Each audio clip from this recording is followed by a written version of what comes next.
Greetings, everyone. This is Michael.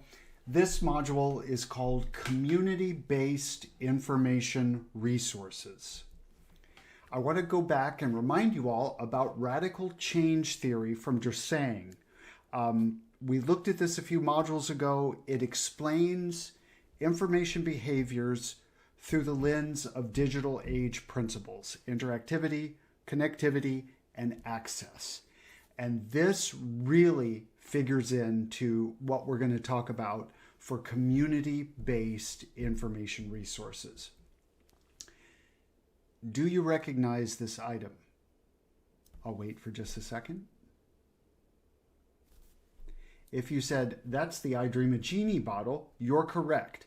That is a original 1964 Jim Beam Decanter Holiday Edition that the makers of I Dream a Genie purchased and painted to use in the show.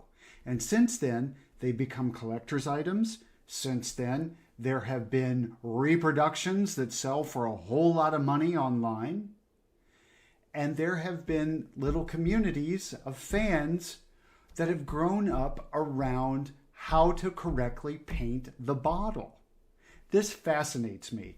I am also a big I Dream a Genie fan because when I was little, like in the mid-70s, I would always watch the show after school. I loved it. And I always wanted one of the bottles. And okay, I got to tell you, all the years later, it finally struck me as the communities grew up, and I thought, well, what about that bottle? I went to a little site called eBay, tap, tap, tap, and I bought one. Didn't buy a painted one, bought an original. Thought that was cooler. There are thriving communities, information communities related to various fandoms, including I Dream a Genie, out in the online realm. And that's a bit what we're going to talk about. I'm going to cite the work here of Henry Jenkins and his book, Fans, Bloggers, and Gamers, Exploring Participatory Culture. Participatory culture, in a nutshell, and this is a tiny little version of, we could talk about participatory culture for an hour, is everyone becomes a producer. It's not just the mass media saying, hey, here, consume this. We all can create something, put it out there. Other people can take a look. They can chime in on what they think about it. And again, especially with fans, with bloggers, and with gamers, this is where his research began. And the Star Wars fan community is an excellent example. This is where Jenkins really identified how folks are sharing within these realms. I'm going to have a little sip of tea here. Okay, so we're going to talk about fan communities, but I'll make this point a few times. We're going to focus on fan communities, but please know that a lot of these ideas about participatory culture span across all different types of information communities online, from very serious ones to more serious leisure pursuits, and anywhere in between. Health-related information communities. There is knowledge being exchanged, created, etc. Just look at YouTube as an example of all the different ways that people might be sharing about different topics that communities may gather around. But for fan communities, and this is from Jenkins, there are multiple ways that fans might express themselves as producers. Creating fan fiction, building encyclopedias devoted to what they are interested in. I believe the Star Wars one is called Wookieepedia. How cool is that? Writing FAQs about your favorite author, your favorite TV show, your favorite band, whatever it might be. Virtual communities of all types.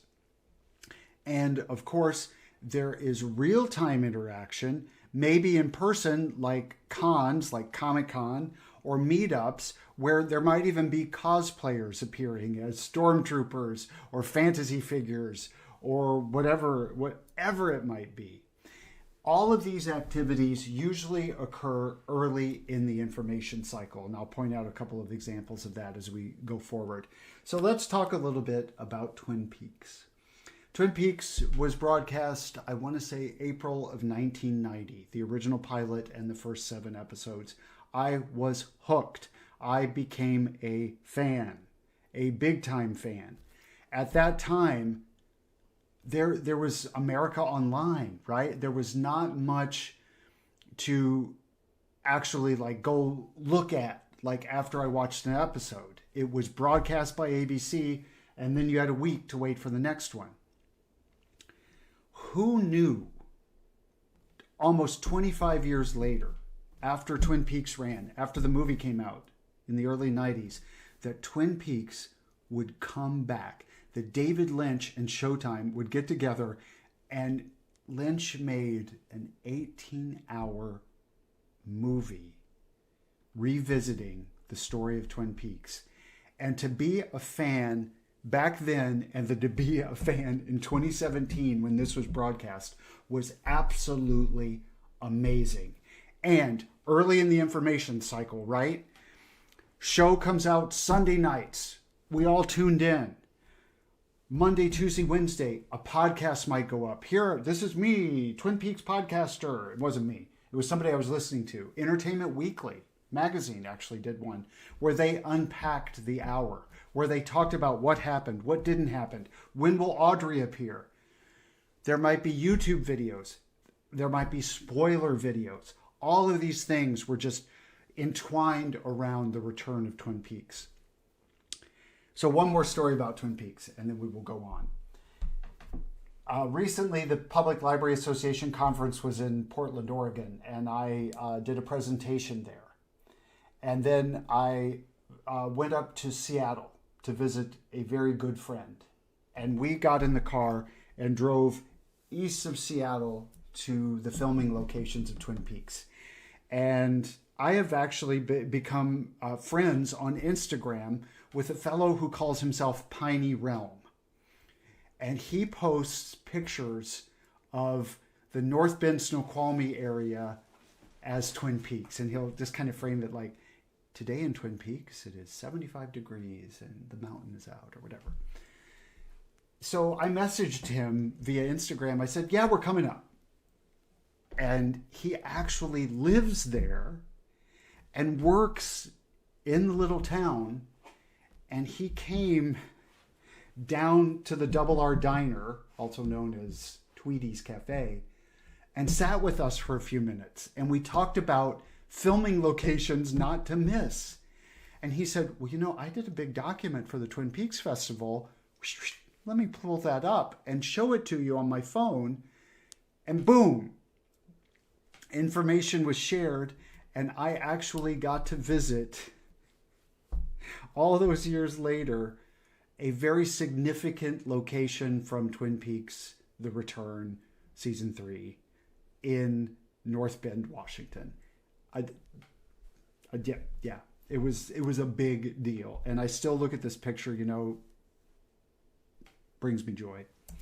Okay, so let's talk a bit about Clay Shirky then. Still in line with this idea of participation. Shirky's book, Here Comes Everybody, looked at the fact that people were spending time online coming together around important topics. And the internet has enabled mass amateurization of publishing. Think YouTube. Think all the cooks that cook on YouTube that I've been watching to try to improve all the dishes I make, etc. It goes from, oh, well, maybe we shouldn't publish this, to let's publish it and see what happens. Let's see what sticks across any topic you might be interested in. And Here Comes Everybody, Shirky writes that groups can organize with all of these tools. And the book is a few years old, so there are even more tools now to organize. Institutions give way to the group, which can actually have a lot of power. And he gives some examples of groups that came together and kind of pushed back at businesses, at corporations, etc. We go from me first collaboration through the conversation process to collaborating with the group and into collective action that can make a difference. Now, a few modules ago, I mentioned that one of the behaviors that Gary Burnett identified in the online realm way back in 2002, and I think it's only grown, is asking for help with projects. What does that look like? It looks like this. It looks like this photo taken on what I want to imagine is a honeymoon. A photo posted to a Reddit site. And I believe I've mentioned Reddit before. Reddit is a gigantic community of communities. And you probably can find a subreddit related to one of your favorite things as well. This is the Photoshop request subreddit. And this person, I don't know who wrote it, could anyone help with removing the person table next to us at dinner? I just love this. Even just up to the wall. Not sure if it's even possible. We'll tip for a good job. Thanks. I'm fascinated by this. This is a place where someone might post an old photo. Can you clean this up? Or a photo, could you take the people out of the back? Or anything like that. And there are rules, and the community has guidelines, and this is a thing. This really and truly is an information community.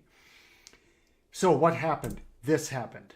Okay, the person that did this, they watermarked it because they want a tip, and that's where the person that requested this, maybe one of the two people in the photo, might tip because it was marked as paid right there. So there it is. And can you imagine how wonderful that is, getting to put that up on the shelf or put it up on the wall because you asked someone out in the group to help you out because that person had the Photoshop skills that were needed. And that's a lovely photo. Shirky said, when the group comes together to work together, the group gets better together. And I think that's a great example of that. Let's go all the way back to the beginning. Communities are human systems given form by conversations that build relatedness. Peter Block, absolutely. What we are seeing right now is groups coming together around conversations and making that jump to collective action. We can see it in politics. We can see it in human rights issues that have been going on and will continue to go on as the world changes so quickly and technology enables us to come together. And it allows any group to come together and work for hopefully the better good, and hopefully to identify and push back against the groups that are trying to spread misinformation. The community shares content. The community shares knowledge. Be it Genie Bottles, be it Twin Peaks, be it so many of the important things going on with organization and activity. So you may have come across the concept of information pools. That is places that you might dip into online and find information or share information or create information. For example, TripAdvisor. Guess what? Hotels and B&Bs and all of those things and tourist attractions. Guess what? Here comes everybody and they're going to leave a review.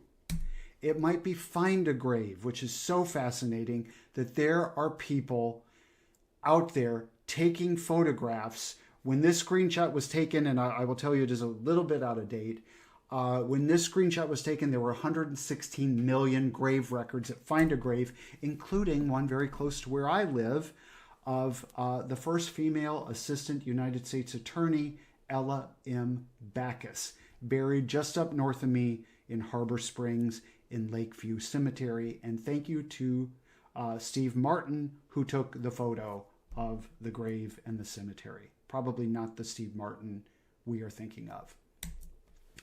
Here's one of my favorite Reddits. It's the Twin Peaks community. A lot going on there, a lot of avoiding spoilers, a lot of discussion about David Lynch's work.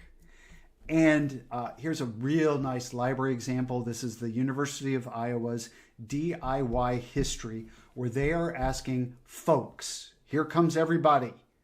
Shirky also wrote a book called Cognitive Surplus, which means we are not spending 5 hours a night watching TV anymore. Maybe we're watching one destination show and then we're spending some time online doing things, making things better, creating things, or we might be transcribing, for example, look at this, war diaries and letters, early Iowa lives, university life, social justice, early manuscripts, or the theater collection from Keith Albee.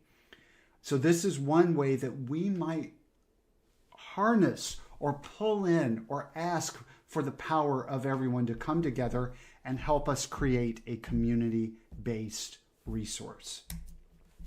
Too Big to Know by David Weinberger outlines what we need for the building blocks for networked knowledge. To really formalize this, we need to do a few things. We need to open up access. That has happened a lot with the World Wide Web. We need to provide hooks for intelligence. Guess what? That's metadata. That's what we do as information professionals. Everything needs to be linked. Everything should be included. We should leave no institutional behind. Nothing in that dusty closet over there. Nothing left in one employee's brain or one member's brain. It should be shared as well. Created, connected, put into the networked knowledge. And then we should teach everyone how it works and how to do it for themselves.